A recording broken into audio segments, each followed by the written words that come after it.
I summoned you here not to grovel. Be careful not to choke on your aspirations. I felt Vader deserved better lines than that. For all of you who have been watching everybody else's Rogue One spoiler review, this is my spoiler review. I've given people ample time to go out and watch this film. That's what you're supposed to do. But now in the social media, everybody's got to have it now. You see someone do a movie review, and then 25 minutes later, here comes the spoiler review. It is ridiculous with this I gotta be first all the time. And they don't give you quality. They just rush to give it to you first. The first time you do a movie review, it should be the first watch, your first initial response to the film. When you do a spoiler review, you have seen the film at least probably 2 to 3 times. So now you have a full understanding of the film. So when you break it down, you don't have to put up any filters, any barriers. You can just go all in and say what you felt about the film. So that should at least give people time to even check the film out, to even watch it. And then give yourself time to go back and cover things that you may have missed. With that being said, we move forward with this review. Now, from the very outset in the start of this film, I noticed something. When the crawl didn't come up, and it caught me by surprise. It just shocked me. And you hear that whole score, and they just show the planet, and I'm like, wow, that was strange. And now I'm like, okay, well, they're saying right now we're our own movie. We're not Star Wars. We're Star Wars, but a different Star Wars. In case this movie fails, they'd be like, look, we had our own thing. So we're not going to do the crawl. Then they go right to the action, and the scenes were great. You know, with Erso and Krennic when he comes down there. And that whole scene seemed like, my gosh, when they're talking, these guys seem like, man, like what happened to make him go into exile to hide? And he's saying, look, the work has stalled. We need you to come back. So now you know that they have had a past, that he used to work there, and something has made him go out and hide in and bring his wife, his kids, and his daughter there. And they've been there for a while now. And they thought they pretty much didn't need him anymore. But now they feel like they've reached a point where they need him to come back. So that they went there to bring him and summoned him back.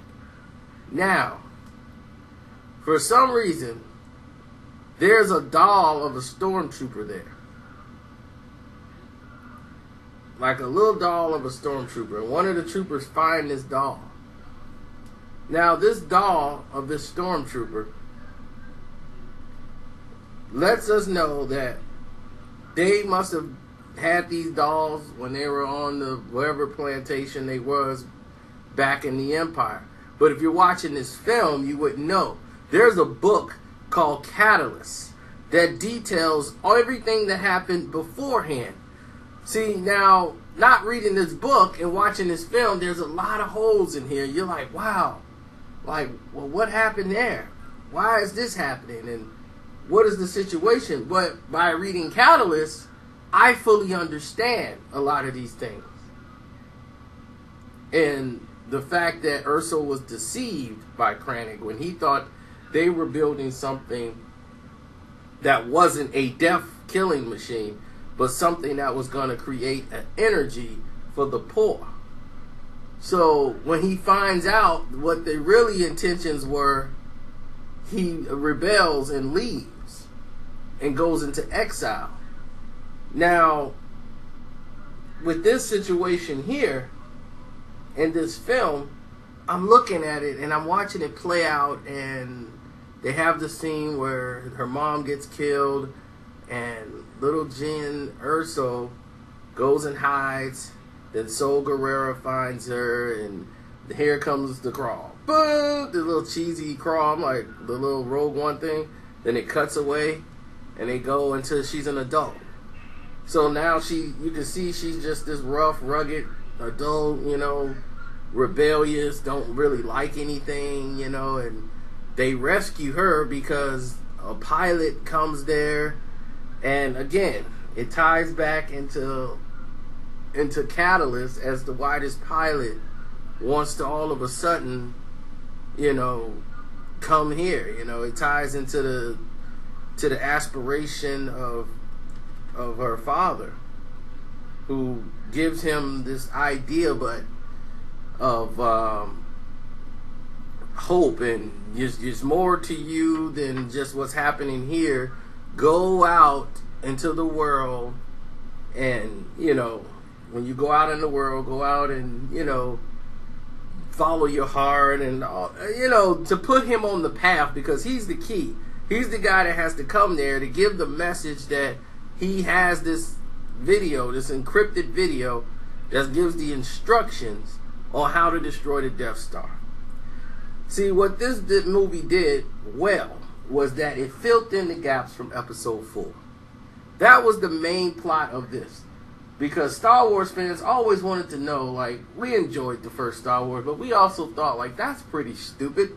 They put a butthole on the planet, and anybody throws something in the middle of the butthole, it blows up the planet. Why would they have that there? So, in this film, we find out it was done purposely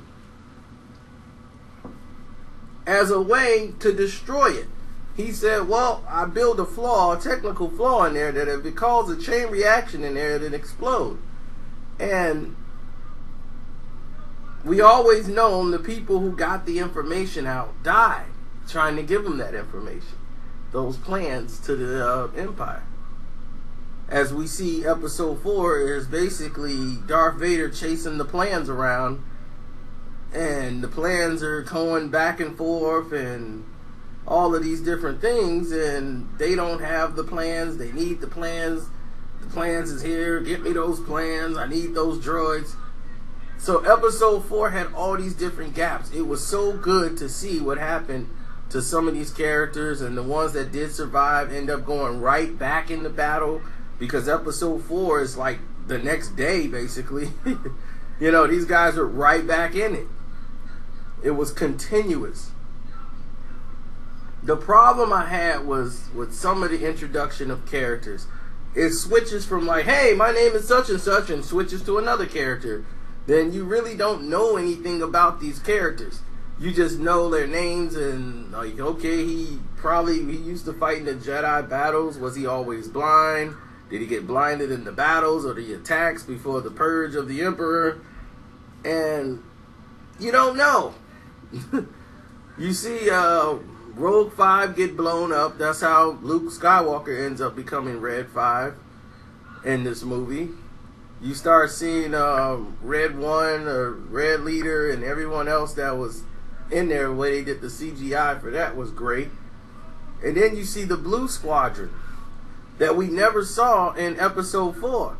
That's because the whole Blue Squadron was wiped out, because they all got stuck on the planet when the city of Scarif got blown up at the end. So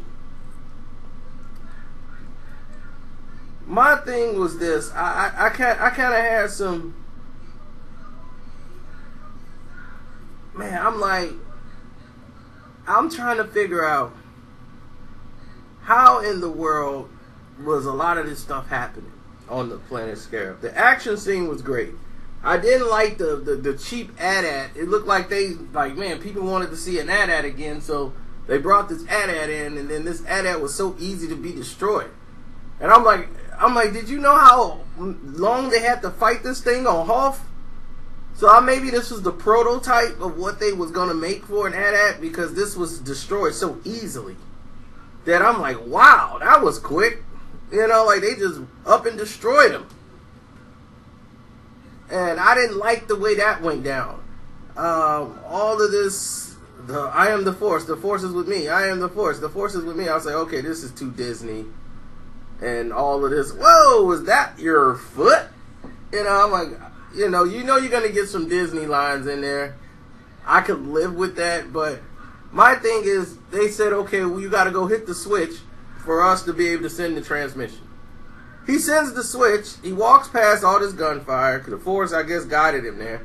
But once he hits the switch, there's a big explosion right there. So I'm like, that should have destroyed the radio tower. It killed him, but it didn't destroy the radio tower? I don't get it. Then Jyn Erso, at the end, she's on the platform, the catwalk. She repositions the antenna. The antenna gets blown up right then and there. I watch it get blown up, and she sends the transmission still with a blown up antenna? How did she do that? I said, wow. That's when I know there's been a lot of rewrites for this film. Because you look at the situation where in the trailer you see the X-Wing fighter, or not the X-Wing fighter, but the Empire's version of the wing fighter. It comes up while she was on the platform in the trailer. That never happens in the movie. There's so much stuff in the trailers that is not in the film. Darth Vader looking at the plans, that's not there. None of those scenes are in that movie, which you could tell the DVD is going to be loaded with a lot of stuff they probably pulled out and reshot.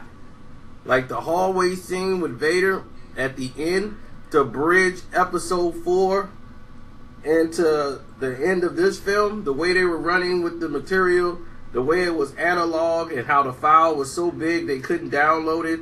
All of these things were great. The way Darth Vader looked, I didn't really like his dialogue because it wasn't vintage Vader. But at this point, he was aggravated because he had, now we see why he was so aggravated when episode 4 comes on and they're shooting at Leia's ship and they come on board and she's trying to come with the, we're on a diplomatic mission. No, you're not. You're a traitor and part of the Rebel Alliance. Take her away. Now you see why he was so like into it when he got on board, because of what happened here.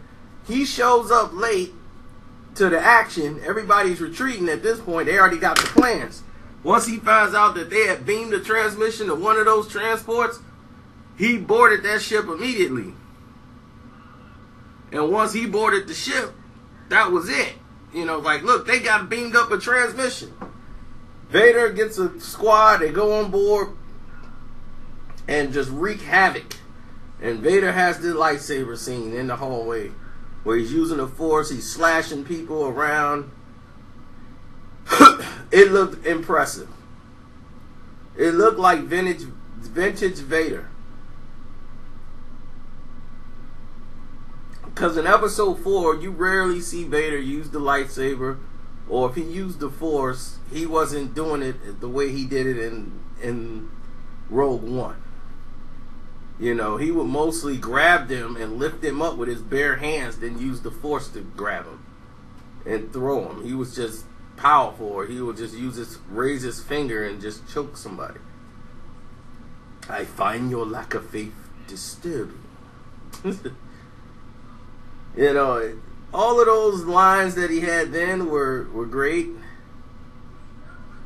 And episode 4, that in Rogue One, I felt when him and Craddock had that little bar back and forth, I felt the dialogue could have been better. I really didn't like that "be careful not to choke on your aspirations" line. I just felt that was a little, like, segued a little bit. It was nice, but it was like a setup punch. And I had no problem with the Tarkin. People talk about CGI. It's CGI, of course. Peter Cushing's dead. But the fact that we got to see Tarkin in the film, it felt like Tarkin. The voice felt like Tarkin. Some people are just so perfectionist. It should be perfect. I saw Planet of the Apes. That was perfect CGI. Do you know Planet of the Apes? That's like basically dark black. Okay? The ape is gonna look really good when you don't have to shade that much. I mean, when you don't have to see so much. I'm like, that CGI is perfect because of the shade. They're very dark. All you have to really do is focus on a couple of features. Where with Peter Cushing, there's a lot of wrinkles that you have to put in there. This was a very expensive process in the filmmaking. But it was very key and very crucial to the film to have Peter Cushing in there. And his family gave the okay for them to use his likeness as in this format. Plus, they get a check. So, they used a British actor to play this role. And this British actor did a great job, I thought, as far as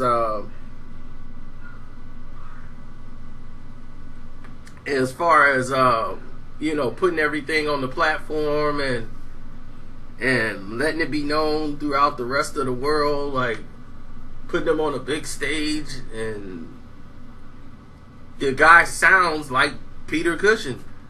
So that's actually him doing the voice. That's not a Peter Cushing like remake. It's that British actor. He had the whole body, the facial frame, so it worked. And I felt like, wow, this is really Peter Cushing in there as Tarkin, and you get to see the sinisterness in Tarkin. It's like, look, I'm taking over for your invention. It was my idea. You got problems going on because the treachery came from your friend over there, Urso, who made this weapon. So I want a demonstration to make sure it at least works. Because your friend is leaking out information. He wanted to make sure there was no sabotaging going on with the project. Because the guy is sending information to the rebellion. And that's why Vader was there. So that's why he wanted to check the transmissions, see what was going on with the rebels. That's the reason why he was on the base. So a lot of things added up. I just felt like at some points it was drug on a little too much.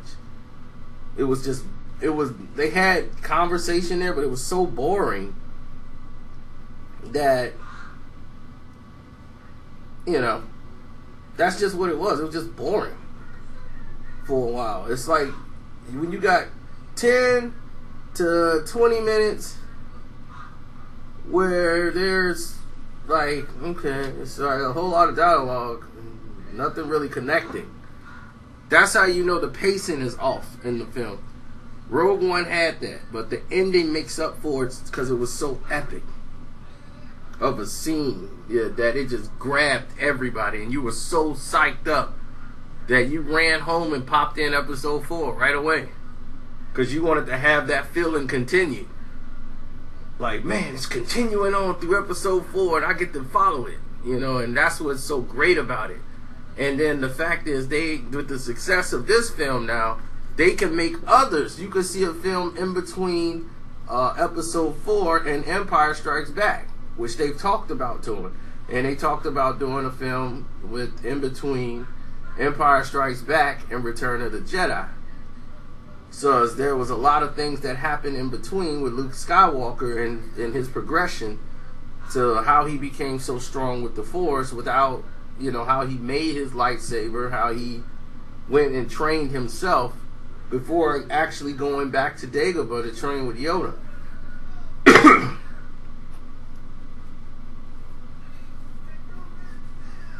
So when he decided to go back to finish his training, Yoda told him he knows all that he needs. He knew everything. But he wasn't a Jedi yet.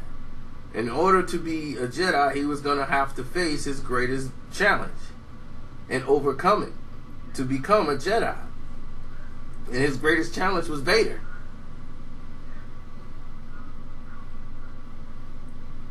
So it was very interesting at that point because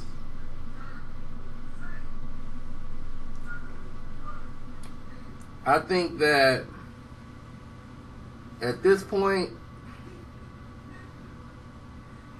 I think Rogue One is going to be one of those films you look at as a great staple film to bridge all the other ones together, that you'll feel comfortable putting it in between, right, before episode 4. You'll start off with Rogue One.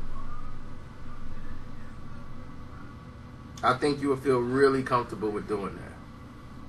But now it's got everybody revving and buzzing about episode 8 because there's so much mystery to it.